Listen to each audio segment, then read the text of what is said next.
तो आपने देखा किस तरह से यहाँ पर डील पर साइन हुए हैं। अमेरिकी सदर ट्रंप ने एमओयू पर साइन करने के बाद कहा कि डील साइन हो चुकी है। इसी को लेकर खास बातचीत करते हैं। हमारे साथ खास मेहमान जुड़ गए हैं। सबसे पहले उनका तारुफ। मुश्तबा जैदी साहब हमारे साथ हैं, मिडिल ईस्ट एक्सपर्ट हैं। यू के देवनाथ जी हमारे साथ हैं, रिटायर्ड ग्रुप कैप्टन हैं, डिफेंस एक्सपर्ट हैं। और राहुल लाल जी हमारे साथ हैं, पॉलिटिकल एनालिस्ट हैं। सबसे पहले मुश्तबा जैदी साहब आपसे ही समझना चाहेंगे, बाज़ाब्ता तौर पर अब डील पर दस्तखत भी हो चुके हैं, किस तरह के जो जराए हैं अब यहाँ से खुलेंगे, क्योंकि 60 दिन को लेकर जो बातचीत होने की बात कही जा रही थी उसको लेकर भी ट्रंप कह रहे हैं कि अब इसकी जरूरत नहीं है। तो यानी क्या वाकई इतनी गर्मजोशी दोनों के बीच आ गई है कि अब जो राहें हैं वो खुल गई हैं?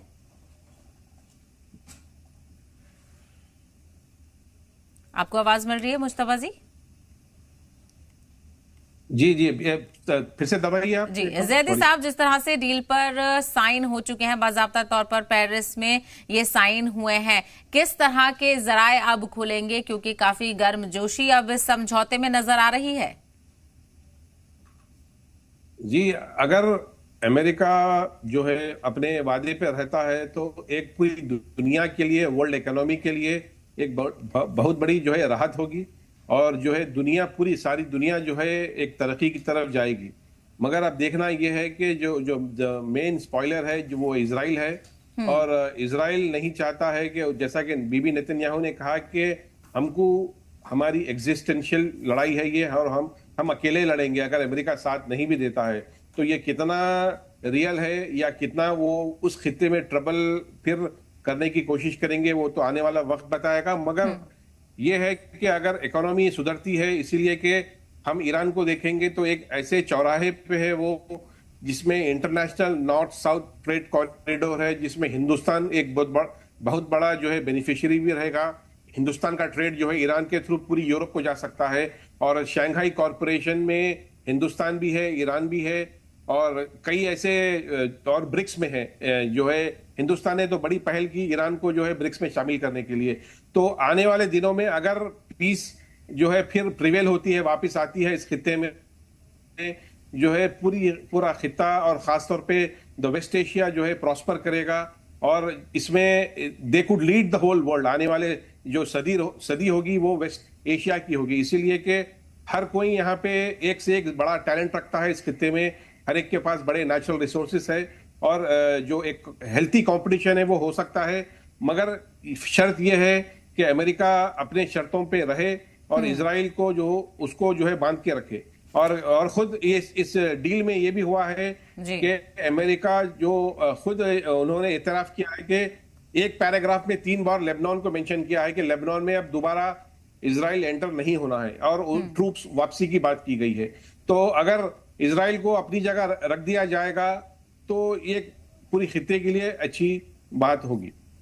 बिल्कुल यकीनी तौर पर, और मौजूदा दौर में इस डील को बहुत अहम माना जा रहा है। यू के देवनाथ जी, आप क्या कहना चाहेंगे कि जिस तरह से और भी जंगे हमने देखी हैं और जो लगातार जारी हैं, कोई समझौता नहीं हो पा रहा, लेकिन क्या ऐसी एक चीज थी और क्या ऐसी सिचुएशंस थी कि जिसने ग्लोबल मार्केट को तो मुतासिर किया? क्या यही वजह है कि ये इतनी बड़ी डील हो रही है और दोनों के लिए ये किस तरह के रास्ते खोलेगी?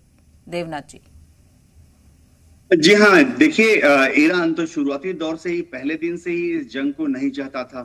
ईरान तो पहले दिन से ही चाहता था कि चलो ये जंग 1 मार्च को शुरू हो गई, 28 फरवरी को शुरू हो गई, तो ईरान पहले दिन से ही कोशिश कर रहा था कि जंग ना हो, बंद हो जाए।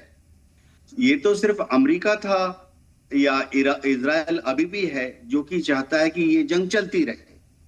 तो अभी दबाव बहुत है डोनाल्ड ट्रंप के ऊपर। दुनिया के भर के जो देश के नेता हैं, खासतौर से एशिया के देशों के जो नेता हैं, प्राइम मिनिस्टर, प्रेसिडेंट, एशिया के देशों के कुछ जगह पर किंग्स, वो रोज रोज डोनाल्ड ट्रंप को फोन कर रहे थे कि आपकी लड़ाई की वजह से हमारे देश में, यानी एशिया के देशों में पेट्रोल, डीजल, गैस की कमी इतनी ज्यादा हो गई है कि कीमतें 40%, 80% बढ़ गई हैं। अब देश हैं जो कि अमेरिका के मित्र हैं, थाईलैंड, मलेशिया, फिलीपींस में कच्चे तेल की कीमत, पेट्रोल डीजल की कीमत 80% बढ़ गई है। तो कुछ देश के प्रधानमंत्री और प्रेसिडेंट तो रिंग करके गुहार लगा रहे थे डोनाल्ड ट्रंप से कि अगर आपने जंग नहीं रोका और स्ट्रेट ऑफ हार्मुज को नहीं खोला तो हमारे यहाँ जनता सड़कों पर आ जाएगी, हमारी महलों में घुस जाएगी। डोनाल्ड ट्रंप ने फाइनली इस प्रेशर को सॉल्व करते हुए स्ट्रेट ऑफ हॉर्मुज को खोलने में ईरान की मदद की है। तो अच्छी बात है कि फिलहाल स्ट्रेट ऑफ हॉर्मुज खुल रहा है, उभय पक्ष वहां से जहाजों को जाने देगा। एक छोटी सी अड़चन अभी है कि क्लियर नहीं है कि क्या ईरान अमेरिका की नेवी के 5th फ्लीट के जो जहाज हैं, जो कि ज्यादातर बहरीन की तरफ डिप्लॉयड रहते हैं, क्या उनको अमेरिका की नेवी के जहाजों को जाने आने देगा? वो क्लैरिफिकेशन आने वाले समय में आएगा। लेकिन सिविल और कमर्शियल शिप को जाने आने दिया जा रहा है।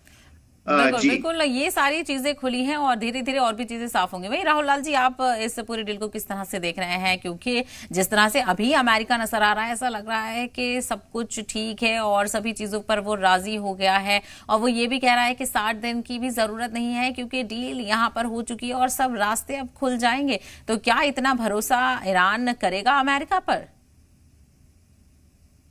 देखिए, सबसे पहले तो ईरान इतना भरोसा तो अमेरिका पे नहीं करेगा।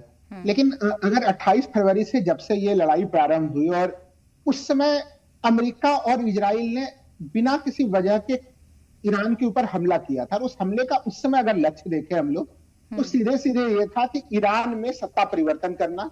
आपको ध्यान होगा कि वेनेजुएला के बाद अमेरिका काफी ज्यादा उत्साहित था। उसे कुछ लग रहा था कि वेनेजुएला वाली कुछ स्थितियां हम ईरान में भी कर डालेंगे। लेकिन अमेरिका को जल्द ही एहसास हो गया कि ईरान बिल्कुल एक अलग जगह है, और ईरान ने जिस प्रकार से महाशक्ति को जवाब दिया वहां से और ये पूरी लड़ाई चली, आप देखेंगे कि उसके बाद लगातार समझौता करने के लिए, तमाम प्रकार की चीजों के लिए ट्रंप तो प्रयासरत रहे, लेकिन इजराइल की तरफ से उसमें एक तरह से बार बार अड़चनें पैदा हो रही थी। यही कारण है कि समझौता में हम लोग अभी देख रहे हैं कि बराबर अभी लेबनान को लेकर जो है कि चिंताएं ज्यादा है कि क्या इजराइल वहां पे जो दक्षिणी साउथ लेबनान है उसको वो छोड़ेगा कि नहीं छोड़ेगा, उसके हमले वहां पे बंद होंगे कि नहीं बंद होंगे। तो उस सेक्शन से लेकर ऐसा ना हो कि कहीं इजराइल के वो हमले जारी हो और फिर उसके उत्तर में कहीं ईरान फिर इजराइल के ऊपर हमले ना कर दें और ये समझौता बिखर जाए।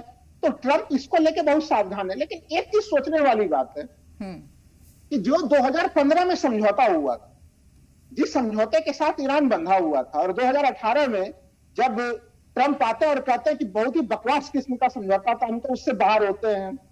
आप सोच के देखिए कि अगर ये पूरे समझौते लागू भी हो जाते हैं तो अमेरिका को क्या प्राप्त होता है?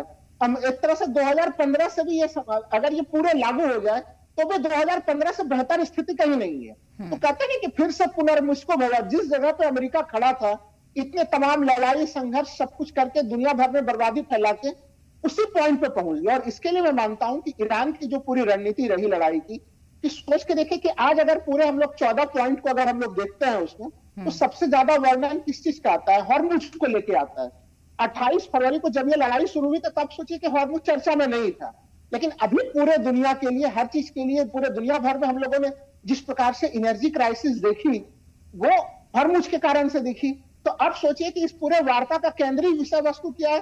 केंद्रीय विषय वस्तु देखिए, जैसे आराम से ट्रंप कह रहे हैं कि नहीं वो तो परमाणु वाला समझौता तो हो ही जाएगा, वो एटॉमिक डील तो हो ही जाएगा। यानी अभी उनका भी मुख्य ध्यान है किसी तरह से कि हॉर्मुज खुल जाए। इस समय हॉर्मुज सबसे ज्यादा सेंट्रल पॉइंट बन चुका है। तो क्या अमेरिका को यह पता नहीं था कि हॉर्मुज के ऊपर ईरान का किस प्रकार का कंट्रोल है, और अगर हम लड़ाई करेंगे तो पूरे दुनिया भर में जो है कि हाहाकार की स्थिति हो जाएगी? क्योंकि हाल फिलहाल के समय में हम लोगों ने इस प्रकार की एनर्जी क्राइसिस दुनिया में नहीं देखी थी। सोचिए कि जब कतर के ऊपर जब वहां पे ड्रोन के हमले होते हैं रास रफाल के उस परिसर में, तो वहां पे 20% जो है कि गैस का उत्पादन बंद होता है दुनिया, और दुनिया में गैस के दामों में जो है उसमें 100% से ऊपर की बढ़ोतरी हो जाती है। वो अभी भी देखिए, तेल के दाम तो, क्रूड ऑयल के दाम तो गिर रहा है, लेकिन क्या अभी भी वो जो गैस के दाम है उतने पीछे हुए हैं? अभी भी वो पीछे नहीं हुए हैं। तो हमें लग रहा है कि ये ट्रंप को सोचना पड़ेगा और पश्चिमी देशों को सोचना पड़ेगा कि जो अमेरिका को लगातार आगे बढ़ के उसके पीछे खड़े हो जाते हैं, वो वहां पे अमेरिका ने क्या प्राप्त किया है। आप हम लोग देख रहे हैं कि अमेरिका की जो छवि होती थी, सोचिए कि अमेरिका के सैन्य अड्डे मतलब सुरक्षा की गारंटी होती थी, लेकिन इस पूरे युद्ध में हम लोगों को दिखा कि चाहे वो जहां जहां अमेरिकी सैन्य अड्डे ईरान के आसपास में थे, उन सब जगहों पे हम लोगों को तबाही देखने के लिए मिला। वो सुरक्षा का गारंटी नहीं था, वो सारे देश डरे हुए थे। उन देशों ने भी काफी जबरदस्त, खाड़ी के जो अमेरिका के मित्र थे, उन लोगों ने जबरदस्त दबाव बनाया अमेरिका के ऊपर कि एक ऐसा युद्ध हम लोगों के ऊपर थोपा गया जिसका निर्णय हम लोगों ने नहीं लिया, जिस युद्ध की शुरुआत करते समय हमसे पूछा नहीं गया, और हम लोगों को सबसे बड़ी कीमत चुकानी पड़ रही है। तो यह मानना पड़ेगा कि कतर ने जो समझौता, मैं मानता हूं कि कतर की बड़ी महत्वपूर्ण भूमिका रही इस पूरे समझौते में, और ट्रंप खुद भी चाह रहे थे कि किसी तरीके से सब अमेरिका में अभी अब चुनाव होने वाले हैं वहां पे, तो वो अब इस प्रेशर को सहन करने में सक्षम नहीं। बिल्कुल, ये सारी पॉसिबिलिटीज देखी जा रही थी। वहीं जैदी साहब, आपको आवाज मिल रही है? जी जी। जैदी साहब, चूंकि इस बात को किस तरह से देखा जाए, क्योंकि ईरान ने वादा किया है और दोहराया है कि वो न्यूक्लियर हथियार नहीं बनाएगा, लेकिन जब जंग से पहले भी लगातार बातचीत चल रही थी अमेरिका और ईरान के बीच, वो तब भी कह रहा था कि उसका इरादा ही नहीं है न्यूक्लियर हथियार बनाने का। वो यूरेनियम एनरिचमेंट को लेकर उसके कुछ काम है, रिसर्च से रिलेटेड काम है, दीगर चीजों का उसने जिक्र किया था। तो अब क्या हालात ऐसे बने जो अमेरिका मान गया है? क्या अमेरिका की जरूरत थी कि उसे मानना पड़ा, क्योंकि ईरान तो पहले भी कहता हुआ आ रहा था? जी, अमेरिका की देखिए मजबूरी ये रही है कि उनका जो खुद अंदर जो रिपोर्ट्स आ रही है वो ये कह रहे हैं कि जो स्ट्रेटेजिक ऑयल रिजर्व है खुद अमेरिका का ऑलमोस्ट लाइक अगस्त के महीने तक के ही था। तो एक इकोनॉमिक जो है कोलैप्स अंदरूनी जो है होने के वहां पे इम्कानात थे, और इसीलिए कि इन्फ्लेशन वहां पे भी उनको हर्ट कर रहा है। वहां पे भी हार्वेस्टिंग सीजन है, वहां पे अभी समर शुरू हो रहा है, तो किसानों के लिए वहां पे भी कई सारे जो एग्रीकल्चरल प्रोडक्ट्स का जो सामान है उसका उनको नुकसान उठाना पड़ रहा है। और जो ऑयल शॉर्टेजेस है वो पाइल अप होते जा रहे हैं लगातार, पूरी दुनिया भर में लगातार जो है शॉर्टेज का की जो कमी है वो बढ़ती जा रही है। तो इसमें अमेरिका को प्रेशर पड़ रहा था, खुद इंटरनली प्रेशर हो रहा है, और एक्सटर्नल दूसरी कंट्रीज, खासतौर पे जो यूरोप, उनका जो खास वेस्टर्न अलाइज है वो भी उनको प्रेशर कर रहे थे। और रही बात न्यूक्लियर इनरिचमेंट की, अभी ये जो मुआहिदा हुआ, जो MOU साइन हुआ है, उसके अंदर उन्होंने खुला कह दिया है कि जो मिसाइल वाली बात, जैसा डोनाल्ड ट्रंप ने 2016 में ये कहा था कि they have no right to keep any kind of missiles, जो है ना ईरान के पास मिसाइल्स होने चाहिए ना न्यूक्लियर इनरिचमेंट होना चाहिए। मगर अभी ईरान की कामयाबी ये रही है कि दोनों को उन्होंने मनवा लिया है, और मनवाने के लिए उनको कुर्बानियां भी देनी पड़ी। उनके पास इतना जो प्रेशर पिछले साल भर से चलता आया है, senior commanders, leaders, supreme leader को जो है उन्होंने गंवाया है, मगर अपनी बात को वो मनवा के रहे हैं। और इसमें जो स्टैंड उनका पिछले 35 साल से था वही है कि क्योंकि एक इस्लामिक जो है रिपब्लिक है, उसमें उनके लॉज में लिखा हुआ है कि न्यूक्लियर बम उनके पास अकॉर्डिंग टू देयर लॉ हराम है, तो वो लोग नहीं बनाएंगे। बट अमेरिका हो या इजराइल हो, देवर कीप ऑन, वो लोग इंसिस्ट कर रहे थे कि उनको भरोसे की कमी थी। और अभी जो है उनको दिख के आ गया है कि इतने प्रेशर के बावजूद भी ईरान किसी किस्म का बम या जो है वो बना नहीं रहा है, और खुद इंटरनल हालात की वजह से भी जो है अमेरिका ये प्रेशर में आया है। बिल्कुल, ये पॉसिबिलिटीज है। वहीं योगी देवनाथ जी, जिस तरह से लेबनान एक बहुत अहम मुद्दा रहा था और ईरान की तरफ से ये वाजे किया गया था, अमेरिका भी उस बात को मान रहा है और वो कह भी रहा है कि फौजी कार्रवाई रुकेगी, लेकिन इजराइल इस बात को तस्लीम करने के लिए तो तैयार नहीं है। वो तो अब भी कह रहा है कि वो अपने पूरी तरह से फौज वहां से नहीं हटाएगा, और खिलाफ वर्जी भी उसने पूरे MOU की और हालिया हमले किए। तो इजराइल की क्या भूमिका इस पूरे उसमें रहेगी? क्या इजराइल की वजह से आने वाले दिनों में भरोसा उठ सकता है? यूके देवनाथ जी। जी हाँ, देखिए इजराइल जो है शुरू से ही नाखुश है। इसकी बहुत बड़ी रीजन ये है कि नेतन्याहू का डोमेस्टिक पॉलिटिक्स, अगर उनकी लिकुद पार्टी और उनके सपोर्टर्स को पता लग गया, अंदाजा हो गया कि डोनाल्ड ट्रंप झुक रहे हैं, नरम हो रहे हैं, तो आने वाला अक्टूबर में जो इलेक्शन है उसमें नेतन्याहू को और उनकी लिकुद पार्टी को बहुत ज्यादा नुकसान हो सकता है। इसीलिए वो एक ऐसा चेहरा बना के रखना चाहते हैं कि वो बहुत खतरनाक है, ईरान को वही हैं जो कि सेट कर सकते हैं, और हिजबुल्लाह को वही हैं जो कि खत्म कर सकते हैं। इसलिए उन्होंने इस तरह का एक मुखौटा ओढ़ा हुआ है। लेकिन अमेरिका जो है वो पर्दे के पीछे से इजराइल के लिए ही काम कर रहा है। अभी जो जंगबंदी का ऐलान हुआ है, सिर्फ जंगबंदी का ऐलान हुआ है, स्ट्रेट हॉर्मुज़ को खोला गया है, लेकिन इसका मतलब ये नहीं है कि बाकी जो पॉइंट्स हैं उसमें अमेरिका ने सारी बातें ईरान की मान ली हैं। अभी 60 दिन तक बात होगी। खास तौर से वो मुद्दे जो कि इजराइल उठाता रहा है, उन्हीं मुद्दों को अब अमेरिका उठाता रहेगा। लेकिन डोनाल्ड ट्रंप ने थोड़े से नरमी के हिंट दे दिए हैं। उन्होंने ऑलरेडी एक बयान दिया है जिसमें उन्होंने कहा है कि ईरान जो है लंबी दूरी की रॉकेट्स और मिसाइल्स बनाना उसका हक है, लेकिन अंडरस्टैंडिंग है, जो कि बोला नहीं जाता, लिखा नहीं जाता, कि ईरान इन लंबी दूरी रॉकेट्स का इस्तेमाल तब तक इजराइल के खिलाफ नहीं करेगा जब तक इजराइल भी एक बम कभी भविष्य में ईरान पर नहीं गिराता है। तो अगर इजराइल कोई बम ईरान पर नहीं गिराता है तो ईरान भी कोई रॉकेट ईरान की तरफ नहीं फायर करेगा। इसी तरह से जो एटम बम बनाने वाला मुद्दा है, डोनाल्ड ट्रंप जो हैं अब हिंट दे रहे हैं कि ईरान जो है अपने न्यूक्लियर प्रोग्राम को जारी रख सकता है। उसका मतलब क्या है कि लिखेंगे नहीं, लेकिन अमेरिका और इजराइल भविष्य में ईरान के जो सेंट्रीफ्यूज हैं, जहां पे वो न्यूक्लियर फ्यूल को हाईली एनरिच्ड करता है, अमेरिका कभी उन सेंट्रीफ्यूज पर हमला नहीं करेगा और इजराइल को भी नहीं करने देगा। लेकिन डोनाल्ड ट्रंप ने कह दिया कि ईरान को हक है कि वो अपना न्यूक्लियर प्रोग्राम जारी रखे। तो हर चीज जो डिटेल्स छन छन के सामने आ रही हैं, डोनाल्ड ट्रंप ने डेफिनेटली एक नरम रुख अख्तियार किया है, इजराइल को काबू करने की कोशिश कर रहे हैं।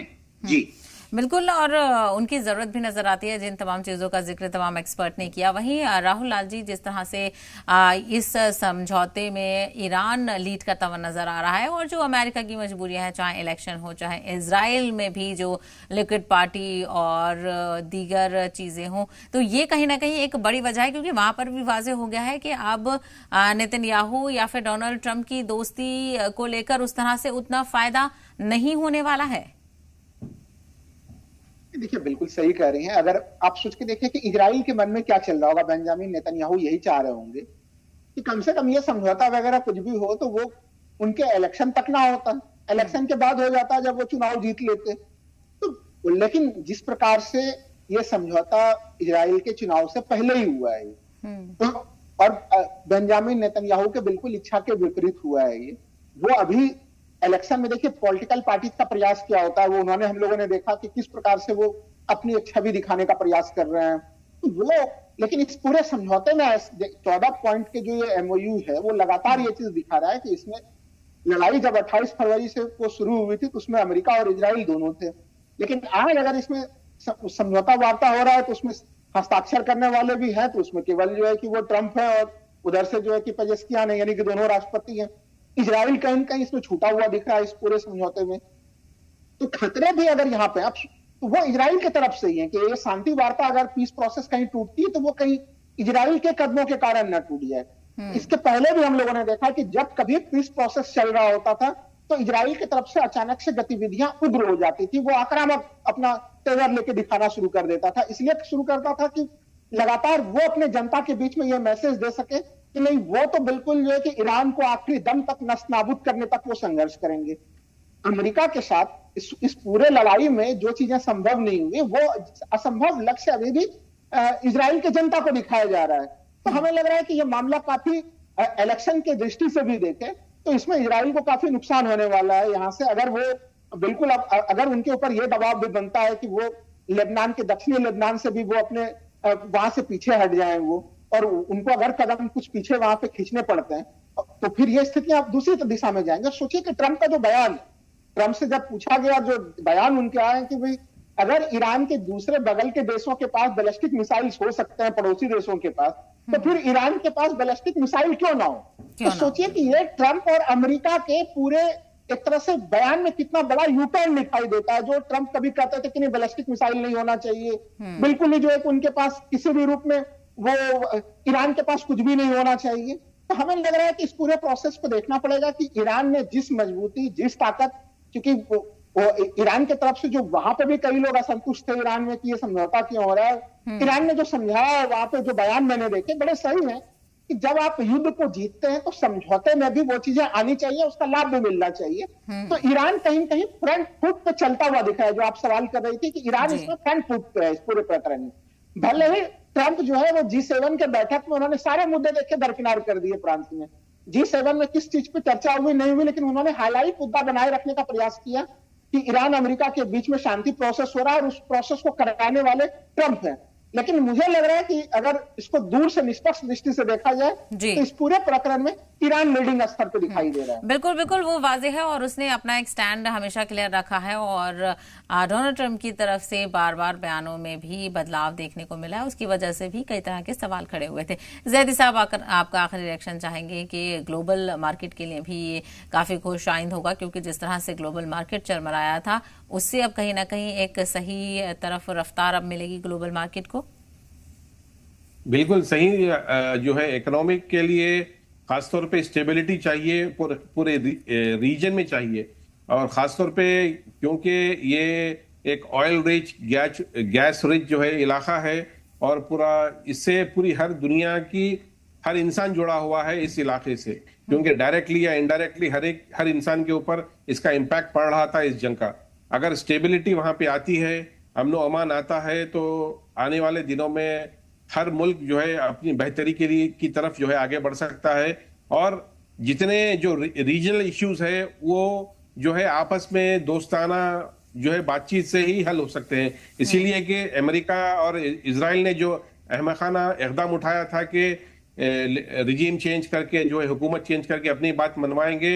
हर कंट्री के पास अपनी कंट्री को बचाने के लिए जज्बा होता है, और भले कोई भी मुल्क हो, और उन्होंने जो है देख लिया है कि ईरान तो खास तौर पे इन्होंने पूरी जो है एक अमेरिकी हेजेमनी से लड़ा है, लड़कर अपने इस इलाके में अमनो अमान कायम रखने के लिए ही जो है ये जंग और कुर्बानियां दी है, और इसका अच्छे नतायज आने वाले दिनों में इस पूरे खित्ते में पड़ेंगे। जी बिल्कुल, बहुत शुक्रिया आप तीनों लोगों का इस हवाले से बातचीत करने के लिए और अपना कीमती वक्त देने के लिए, और किस तरह के और इस जंग के बाद रास्ते खुलते हैं इस पर नजर बनी रहेगी।